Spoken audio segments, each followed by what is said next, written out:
tayo ng ating mga tanim na gulay. Sobra na, kaya bebenta na lang natin. Hindi na makayang ubusin. Hindi na namin kayang ubusin yung tanim namin.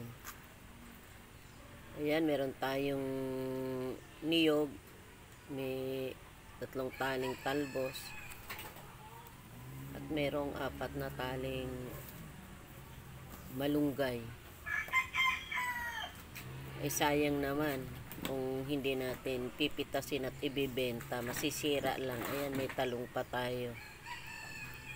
Kasi minsan may mga pumupuntang kapitbahay dito, nagbibili ng gulay. Ayan, walang pumupunta, kaya ako na lang ang magbibenta sa kanila. Dadalhin ko sa kanilang bahay-bahay para hindi na sila mahirapang pumunta pa dito sa amin. Yan, ang gaganda ng ang gaganda ng malunggay. Eto na guys, tapos na akong magbenta. Ayan na yung pinagbentahan. Sayang din, di ba?